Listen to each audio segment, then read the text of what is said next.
So we have an esteemed panel here that will get underway. We're going to talk a little bit about climate change challenges and working waterfronts here on Cape Cod. So we should have a busy afternoon, a few more great presentations, and we'll do a little introduction of each member of our panel, and then we'll see where things lead over the next half hour or so.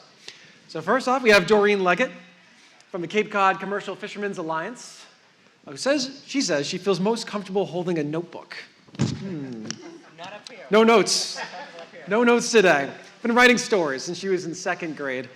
She grew up in Weymouth, spending summers on Wessagusset Beach. I bet you remember Hurricane Bob there. Sort of an interesting story. It was one of our meteorologists. That was Wessagusset Beach. Bob, that was why she went into being a meteorologist someday. Yeah, her parents had a very hard time getting her out of the water. Connection from early on. Every August, her family spent a weekend on the Cape. It was then that she realized that Cape Cod is, of course, a special place. Everyone in the room absolutely knows that. After high school, Doreen couldn't decide if she wanted to major in environmental studies or be a writer and a change agent like Rachel Carson. She ended up doing both, graduating from the University of New Hampshire with a Bachelor of Science and a Bachelor of Arts in journalism. She spent 20 years in journalism, earning close to 24 awards, exploring the Cape and telling its stories. So, Doreen Leggett, member number one of the panel. Number two, we have Captain Bill Amaru. Captain Bill has fished the waters surrounding Cape Cod in the Northeast for over 50 years now. He's employed most of the various gear types to catch groundfish, scallops, lobsters, squid, shrimp in our waters, all the things we love to eat. He served on the New England Fishery Management Council and is now a member of the Massachusetts Fisheries Advisory Commission. He lives in Orleans on the Outer Cape. We have Aubrey Church as well with us. Spent the entirety of her career working closely with the fishing industry before joining the Fishermen's Alliance in 2023, last year. She was a research biologist for 7 years with the Commercial Fisheries Research Foundation, or the CFRF. It's a nonprofit private research foundation that's based in Rhode Island. In 2022, Aubrey earned her professional science master's degree from UMass Dartmouth School for Marine Science and Technology. She also had prior experience as an at-sea monitor and Northeast Fisheries observer for NOAA from 2011 to 2013, and was involved in several research endeavors, including working with artisanal spear fishermen in the Turks and Caicos. That sounds like a pretty good gig. Wouldn't mind that. So we say hello to Aubrey. And the final member of our panel here is Glen Gawarkiewicz. Said that right? All right. Excellent. A physical oceanographer and senior scientist at Woods Hole Oceanographic Institution, or WHOI. His research focus includes continental shelf and slope processes, ocean warming, ocean observatories, fisheries science, and cooperative research with the commercial fishing industry. He also has worked extensively in the China Seas and the Bay of Bengal. All right, so welcome to our panel.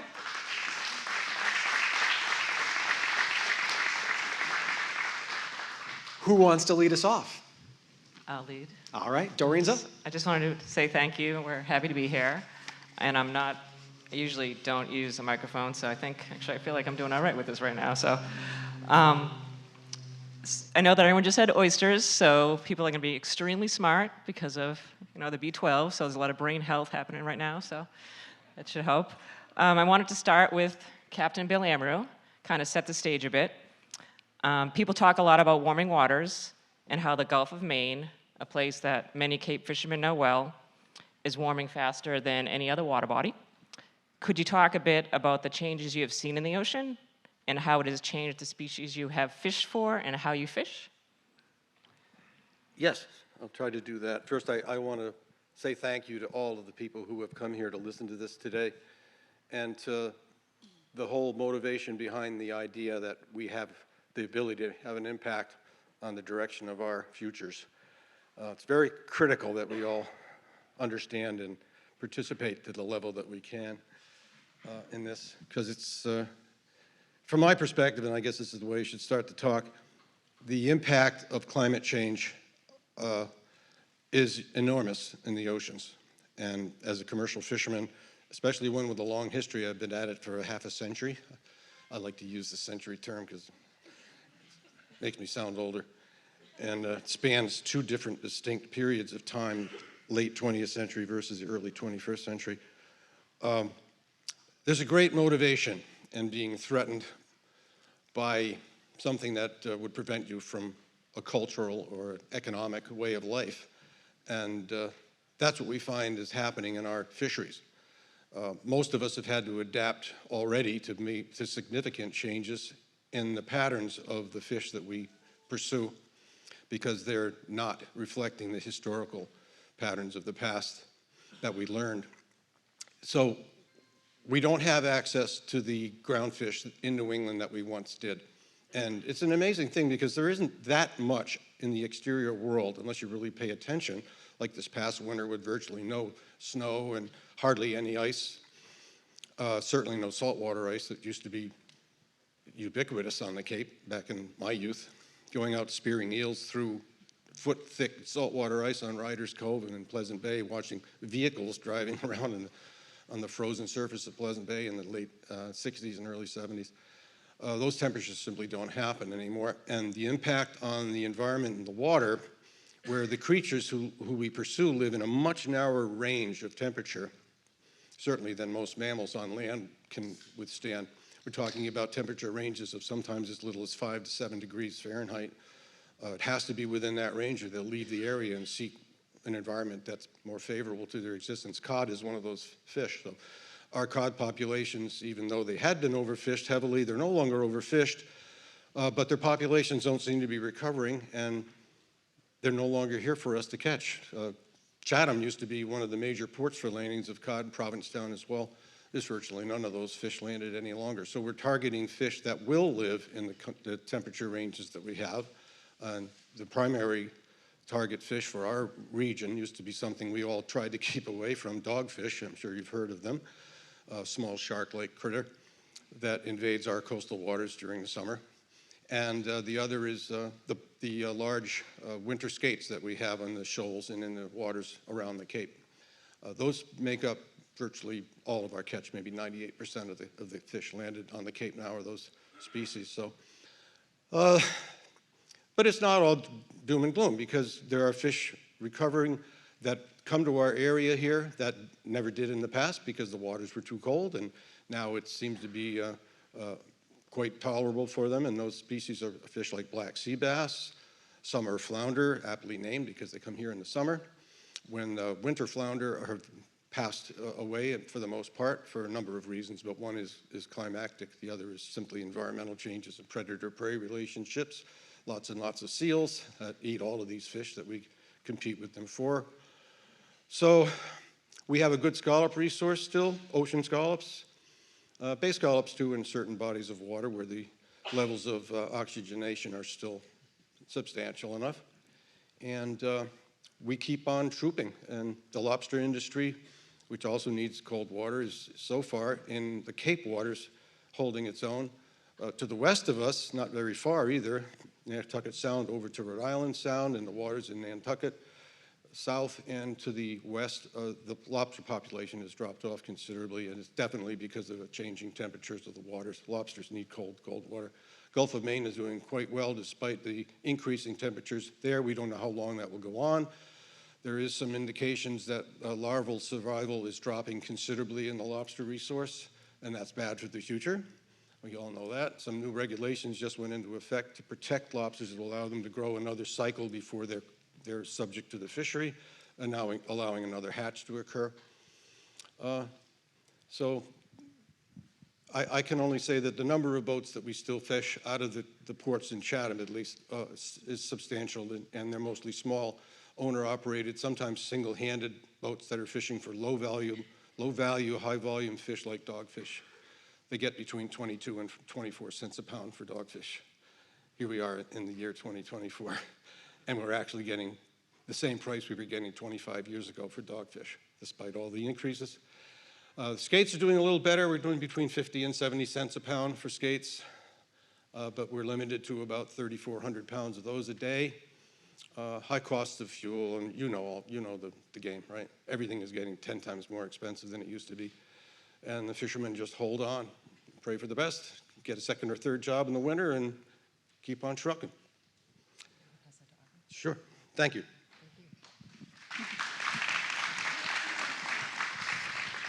So, Aubrey, you work with Fishermen Daily at the Fishermen's Alliance. How does what they are experiencing on the water play into the policy and the advocacy work the Fishermen's Alliance does? Oh, and before you start, if you could, briefly describe what the Fishermen's Alliance is in case people don't know who we are. Sure. So the Cape Cod Commercial Fishermen's Alliance is located in Chatham. That's our office building on the screen. And we're really positioned very nicely for a variety of different ecosystems. So we have the Gulf of Maine, we have Georges Bank, and southern New England. So we have some of the most productive areas in the world in terms of fisheries. The Cape Cod Commercial Fishermen's Alliance was formed in 1991. And the idea was that there were small boat fishermen that wanted to make sure that they had a voice at the regulatory table. So both in the town, state, and federal. So we advocated for many years to have a seat at the New England Fishery Management Council.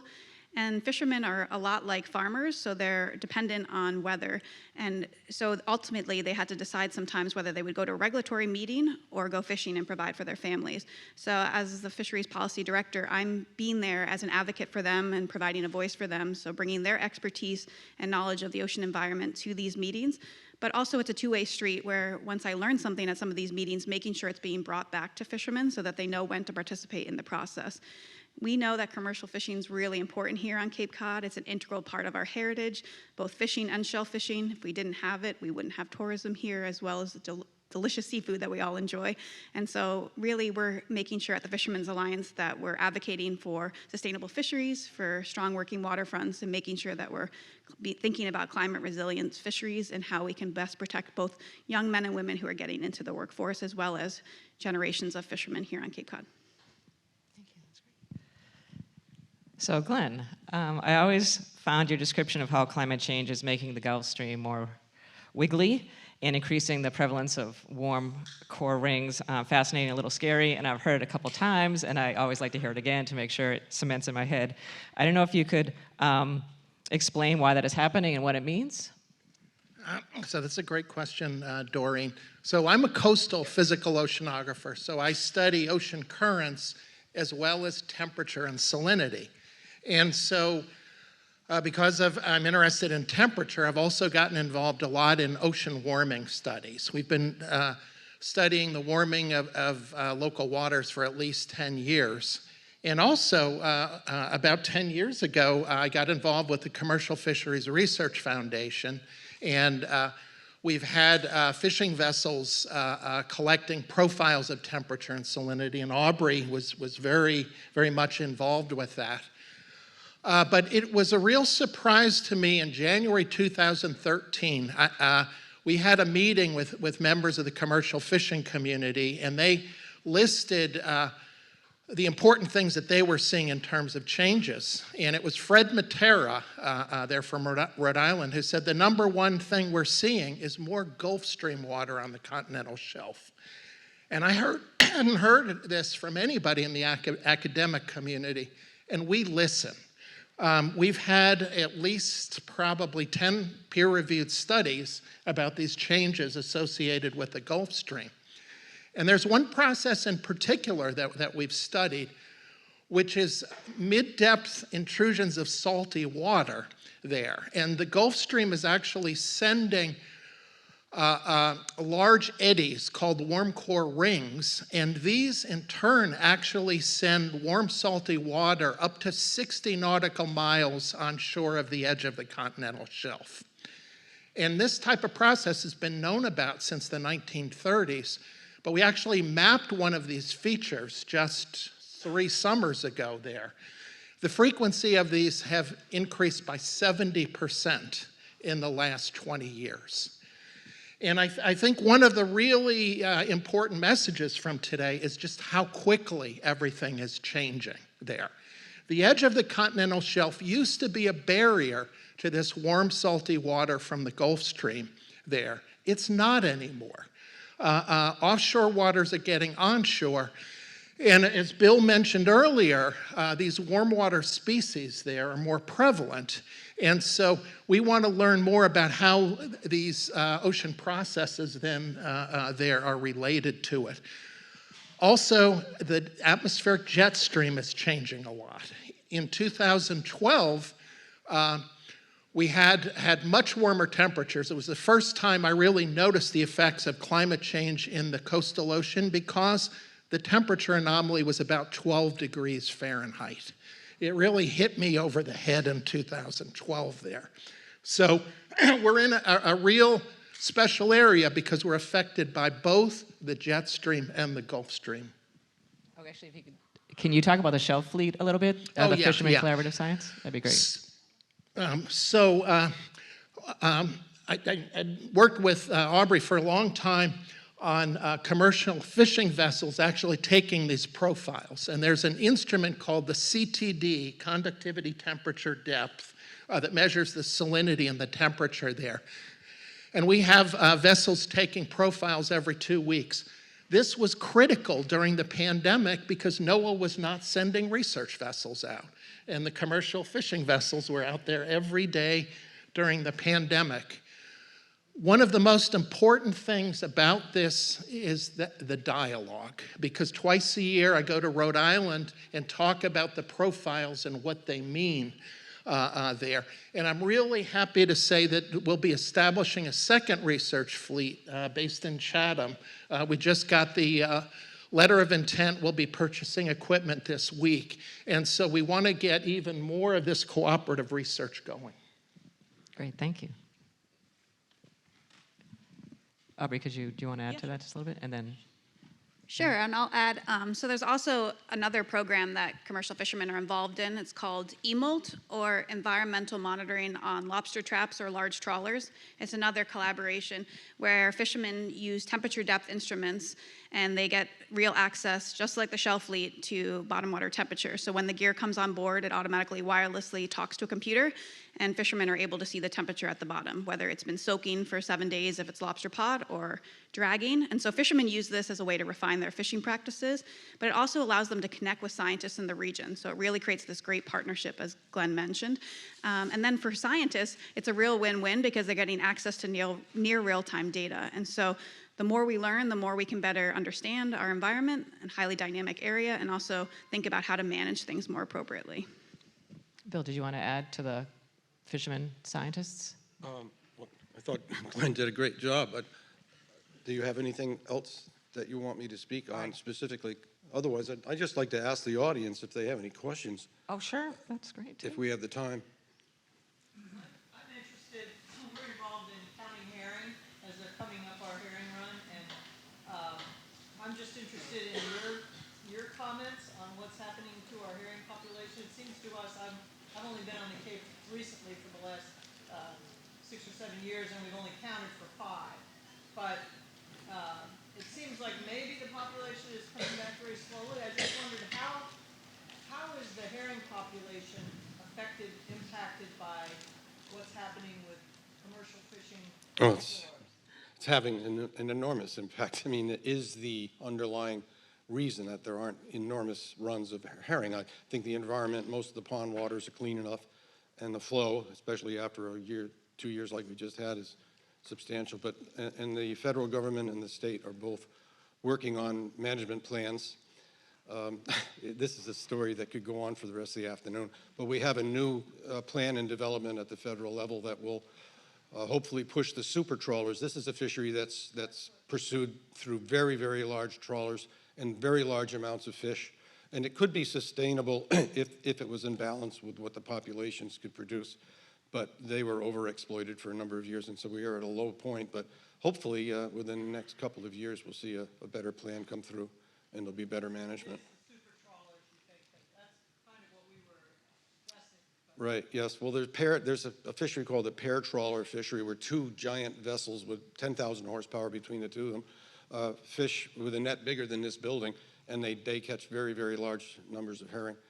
It could be a more artisanal, historical use of the fishery would go on for many, many years through the use of stop seines and other smaller seine-type vessels, which is a net that you pursue fish and go around them and catch them rather than tow a net that's 6 knots through the water behind 260-foot boats. But thanks for that question. Keep your fingers crossed. Yes? Are these trawls in federal water or international waters? Oh, we're talking our federal waters when we're talking about these fisheries. So it's U.S. U.S. vessels? vessels, yes. U.S. flag vessels. Okay. I'm just going to add briefly to that. There's Atlantic sea herring, which is what these directed midwater trawlers are doing. So those are, again, the size of a football field that tow the net.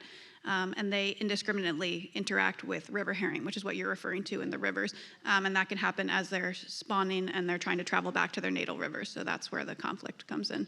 But at the Fishermen's Alliance, we've been advocating very hard on policies for protections. So the New England Fishery Management Council just finished their comment period. It was April 30th, but there was a lot of meetings that a lot of supporters on the Cape spoke to that we appreciate, but we'll see what comes of it. So thank you for that question. Go ahead, Doreen. Yeah, a lot of smallboat fishermen have come out and written letters in support of pushing the midwater trawls further off. Kind of thinking we should have been here on Monday, because then we would have made it in time for the comment period, or everyone could have written a letter, but sorry, timing is everything. I'll just say one last thing, sorry. The last thing for collaborative research, so at the Fishermen's Alliance, we also have an event called Small Boats, Big Science, and so we actually had Glen Gawarkiewicz give a presentation, but we invite scientists to talk about the latest scientific advancements, and we invite fishermen and community members, so it really is a great opportunity just to have a good dialogue, ask a lot of questions, but learn about what's going on Cape Cod or nearby areas. Yeah, we'll have the next date on our website if you guys want to go. They're always interesting. So Aubrey, I've heard you say the fishermen are savvy businessmen and they can change up their business plans to catch the species that are abundant, but they need infrastructure. Can you talk about the incredible importance of working waterfronts, particularly on the Cape? Sure. The Fishermen's Alliance, oh gosh, these are not in the right order, I'm sorry. This is like really frustrating. Okay, so in 2021, the Fishermen's Alliance, we actually created a port profile project. So we worked with UMass Boston Harbors Institute, as well as Mass Division of Marine Fisheries Service, and Doreen actually was instrumental in this, going around to different ports on Cape Cod and understanding some of the challenges. So there are many successes of the fishing industry, but there's a lot of infrastructure challenges that limit growth. And of the most common was shallow water and the need for dredging, affordable docking and mooring for commercial use, as well as parking, and then the need for access, so like to be able to unload gear and catch.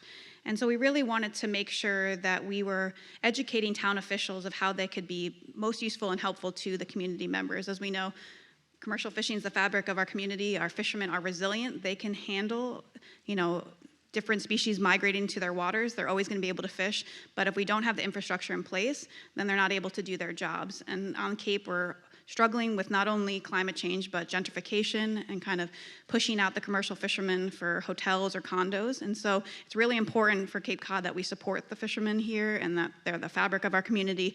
Commercial fishing provides thousands of jobs here on Cape Cod, and so we want to make sure that we're educating the public about how you can participate at town meetings and make sure to protect those working waterfront. Great, thank you. I know that there are at least 2 town councilors here that were in Barnstable and they heard our presentation, so there's probably more selectmen maybe from different towns. So Bill, I was hoping that you could talk a little bit about Orleans, because I know that several communities have some important warrant articles coming up, and to ask voters to approve funding to fix deteriorating wharves. And I was hoping that you could talk about Rock Harbor, because it's kind of almost like a symbol of deteriorating I'll infrastructure. start with Rock Harbor. Rock Harbor, everybody familiar with Rock Harbor over on the west side of Orleans? It is a tidal harbor. It's at the mouth of the Rock Harbor Creek, first canal that connected waters to the west to the ocean back in the early colonial period. Jeremiah's Gutters, where the rotary is now, that was a little canal that was dug in. You could take a ship or a small sail smack through and go into the ocean, avoiding having to go around Provincetown. Well, we're trying now to, we have in place that 8-year period that was mentioned by the engineering company earlier. We've got the permits in place. We've paid for all the engineering studies, and we're going to rebuild our commercial bulkhead, which is in terrible shape and really, really needs it. It's an embarrassment, especially when you look at the kind of equipment and facilities that Chatham, our neighbor, has put together. So anyway, we're looking for a very large and generous contribution from the town to do this, override of our limits on spending, and it'll be voted on in a couple of weeks at town meeting in Orleans. So if any of you are Orleans residents, I hope you'll support that. The infrastructure issue is certainly critical for all of the ports where there's still some substantial commercial fishing. Chatham really is now the heart and the soul of commercial fishing on the Cape. Sadly, we've seen Hyannis go away as a commercial port. There's still a little bit of fishing that occurs there in the spring with the squid fishery, and the quahoggers and the clammers do unload there, but we've lost the traditional fleet. Woods Hole is gone. Chatham exists and is doing quite well. I saw a statistic here, almost 200 permitted vessels, or permits anyway. And Provincetown is non-existent as a trawler fleet, had 44 vessels 30 years ago. There are none now. It does have a lobster fleet, and it has a very active scallop fleet as well. So adaptations taking place. People continue to change in the ways that it's necessary to survive, but it's not getting any easier. And what was the other aspect of the question?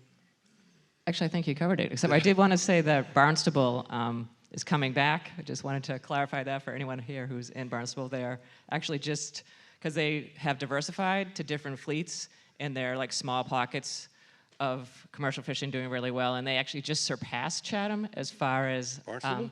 Yeah, Barnstable, ex-vessel value. We'll have to do something about that. But Just wanted to say that. I'm looking at the screen, and now I see this is the representation of what Rock Harbor will look like when we have our back-end slips, as you can see, and this little fish market, Young's Fish Market's been there since 1941, and this building over here is right next to Captain Cass Seafood Restaurant. Captain Cass was one of my mentors back in the 60s when I first started fishing. Yeah, and this is an observation area here where the greenery is and the flagpole. Yeah, it's going to be fantastic if we get the support of the community. I'll tell you, it's not cheap. It's $8.7 million we're going to have to do it. But maybe I won't be falling off the bulkhead anymore, which I've done and survived it so far. Okay, thank you.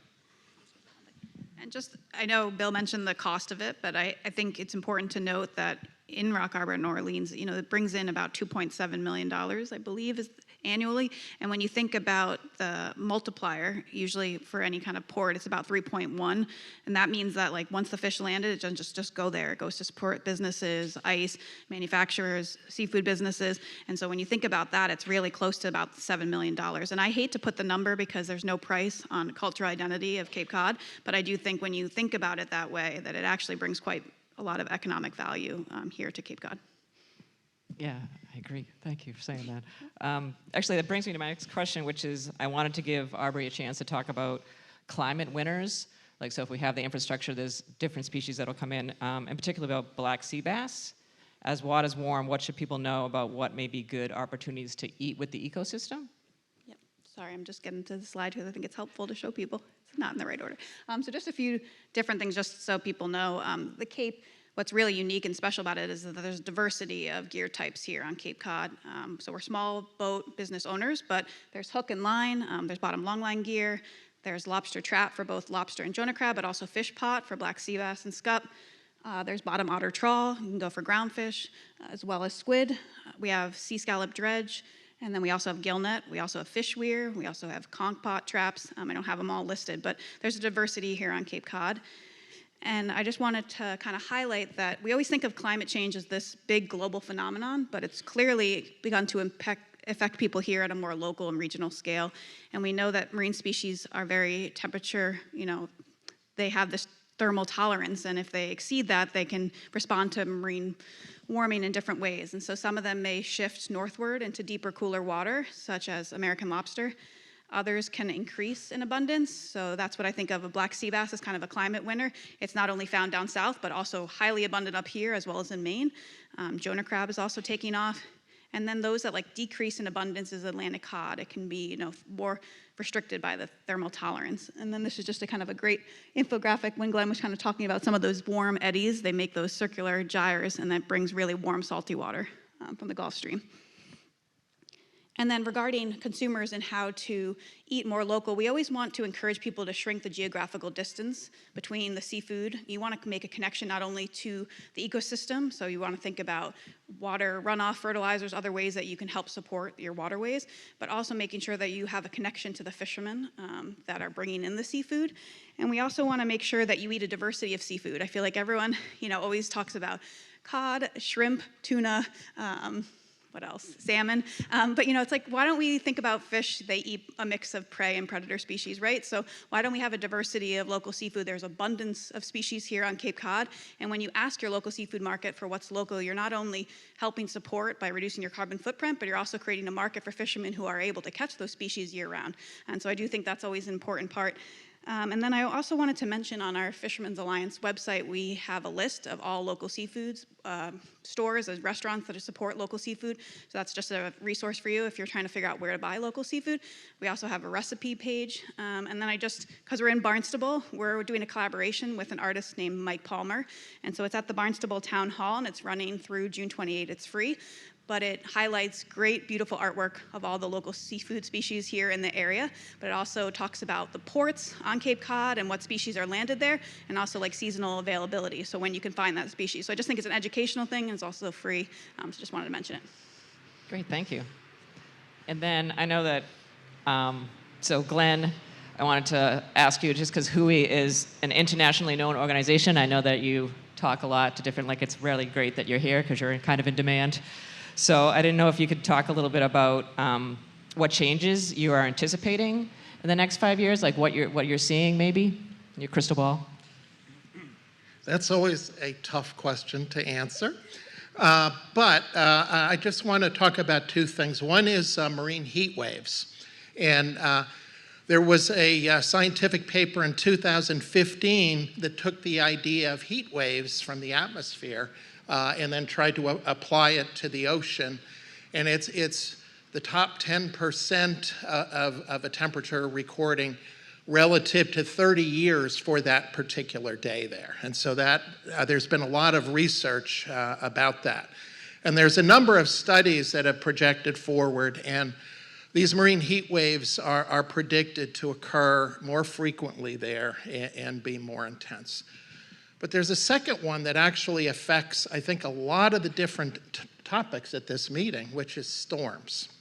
And it's something I worry about a lot. So when I was 10 years old, I was living in Gulfport, Mississippi, and Hurricane Camille came ashore.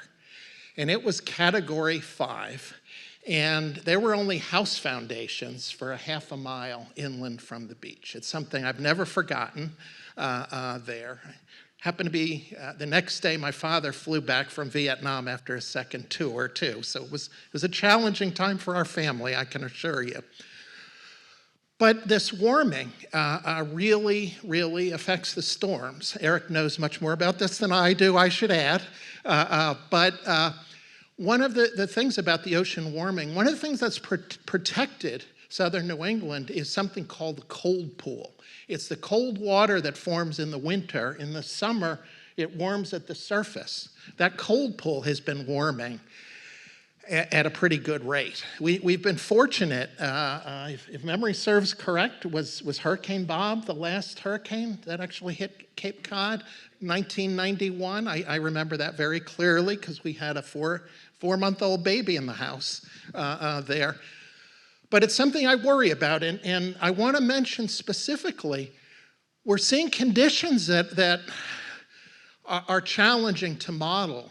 Before the start of the last season, there was remarkable warming of the eastern subtropical North Atlantic Ocean. And there was a big heat dome that formed in that region. There were much fewer clouds. The winds were much lighter, and it suppressed Saharan dust coming out over the region, which also tends to suppress hurricanes. The pattern was very different relative to what we expect the Atlantic Ocean to respond to an El Nino situation. Last summer, heat domes played a big role as well because there was the big heat dome in the central part of the country in July, and that deflected low pressure systems such that in late July and August, there was tremendous rainfall. The rainfall pattern shifted last summer. My daughter lives in northern Vermont. Her town got 9 inches of rain in one day there, and a lot of the dirt roads were washed out. It's not the family record. The family record for rain is 27 inches in 2 days, which I experienced in Keelung, Taiwan in June 2017, when a tropical cyclone that formed in the Bay of Bengal stalled over northern Taiwan for 3 days there. And I believe Hurricane Harvey in Houston had 44 inches of rain in one location there. And so, you know, we're dealing with changing rainfall. We're dealing with ocean warming. We've been fortunate that we haven't had really bad storms. And A lot of this is really chance, what's going on with the Bermuda High there. But that's something, obviously, particularly for infrastructure, that I worry about there. So. Thank you. Yeah. And I wanted to take a cue from Bill, but is there anyone else who has a question about what people have been talking about that we could?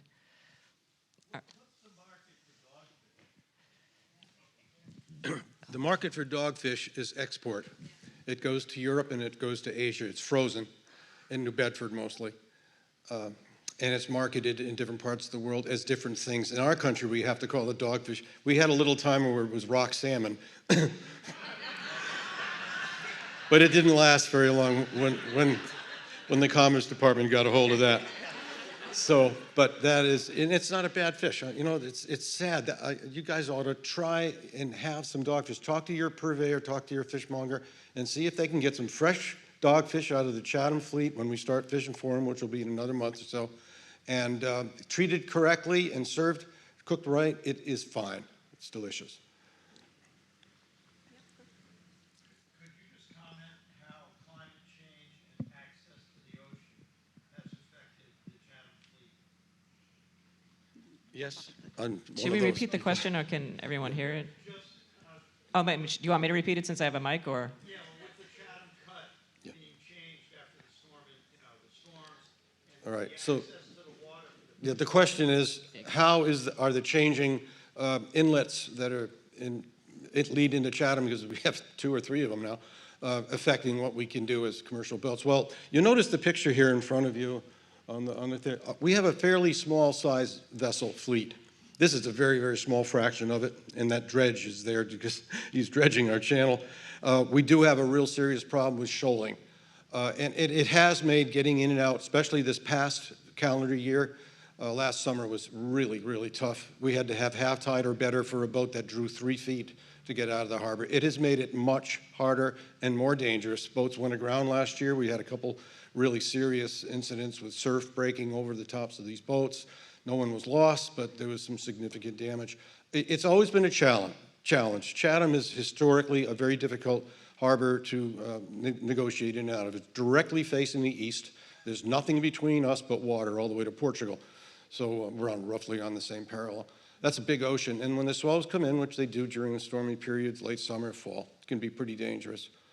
But again, the guys are very, very dedicated, and they're damn good mariners, and they figure out a way to make a living despite those difficulties. Go ahead. I was intrigued by the story of Glen Smith, Eat Like a Fish, and the Greenway he was a commercial fisherman until the fish ran out, and now he himself is doing kelp farming with, I believe, with shellfish farming. What was his name? Little islands in Connecticut. Glen Smith is his name. Oh yeah, I've read about him. Yes, I just wonder if there's any kelp farming or any of that. there is. Experimentation There with is. the Cape. It's actually not even experimental anymore. There is, again, permitting is a bit of a challenge. But we have a kelp farm off of the shore in Chatham in Nantucket Sound, and there are several experimental programs in Pleasant Bay that are taking place in the Harwich, Orleans, Brewster little triangle right there on the west side of Pleasant Bay. So yeah, those are all possibilities, and I think the future. Hopefully, it's becoming a bigger and bigger part of the industry.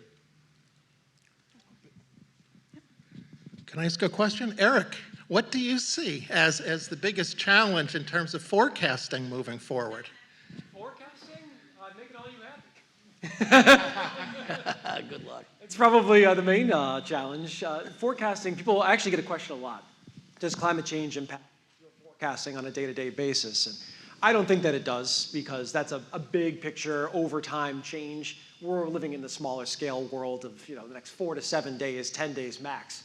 And so on that scale, there's nothing that is happening that shouldn't be well captured, modeled at that time.